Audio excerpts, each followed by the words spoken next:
Hey Fruit Faces, it's Clary Berry here, and I just want to share with you a quick little story about how I was laying out right next to a poisonous snake in my backyard.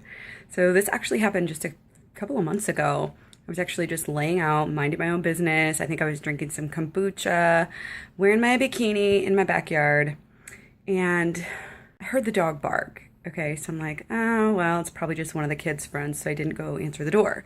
I had a friend who actually came around to the backyard, decided to go inside so I could grab some clothes. And we headed in to go into the back door.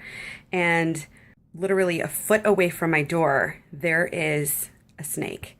And at first, we just froze, And at first, the snake literally looked deflated. The way that it was laying over, it was like in this fire pit, and it was kind of laying on some logs, and it looked, like I said, deflated. It looked totally fake or dead.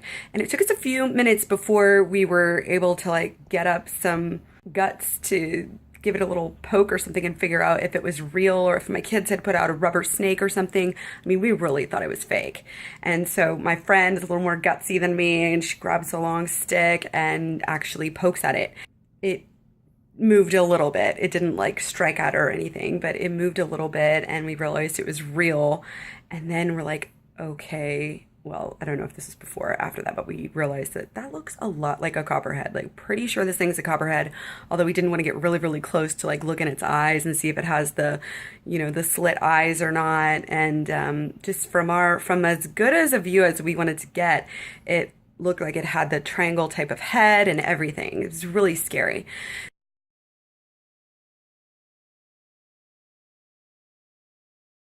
So, and the worst part about it is my cat is literally right in front of the door, which is right next to the snake. And thankfully, the snake was kind of in a dip in this fire pit, and it didn't even notice the cat as it walked by. I was freaking out. I decided to run around to the front, try to open the door because I was not going to pass right by the snake to get inside my house. So thankfully the front door is open as well. So I go around front. My friend comes with me, and I was like, oh my God, I hope my cat is going to be okay. My cat was literally right in front of the snake. And so we came around, opened the door, and then I was like, where's my cat? Oh my gosh. And then the snake was still there. We realized the cat actually followed us around and was at the front door, thank goodness. So we kept on looking at it. We were really scared. I didn't know what to do since I thought it was a copperhead. My friend said if it was her house, she would have literally beat it with a shovel, which of course I was against, but I didn't really know the protocol, what are you supposed to do?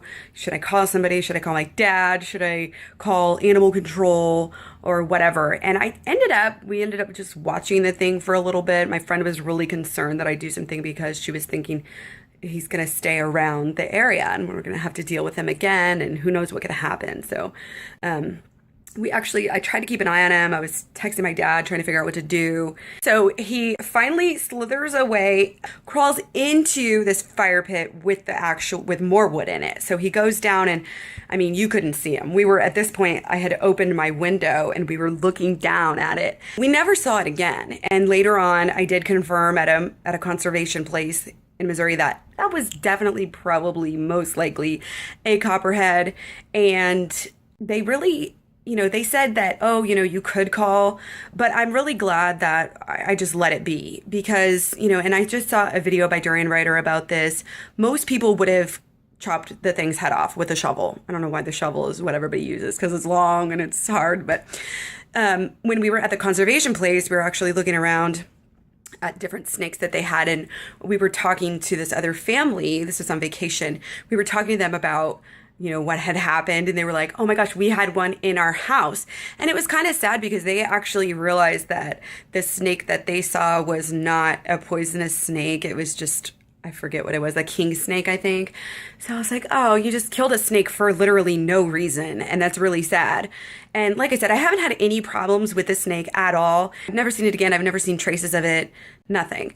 And I asked, the people at the conservation, snakes don't have a habitat where they stay. They don't have a territory. So you really don't have to worry. I mean, the ranger just told me they're probably just coming on through, you know? And I do live right by some wooded areas, so of course be careful. I definitely cleared and rearranged the area so it's more clear. Every time I step outside, I'm looking to make sure. And I really urge people not to kill snakes, whether poisonous or not. I mean, some people even kill random snakes, just like little gardener snakes. And I think that is so ridiculous. First of all, if a regular snake bites you, it's not going to hurt. Their teeth are, or it's like a stapler. It doesn't hurt at all. They eat the rats. They keep the rodents down. I mean, they're so good for the environment and they have every right to be here just like anybody else. So just let them be and, you know, have some compassion and you'll be all right. A poisonous snake in your yard, like it's not gonna hang around. It's not gonna get you. So I just wanted to share that with you guys. Again, I didn't know what to do and I was trying to search for answers and maybe this will help somebody else to make the right decision. So go vegan, stay vegan for everything, for the animals, for your health, for everything else. Don't forget to eat your fruit and I'll talk to you guys later. Thanks.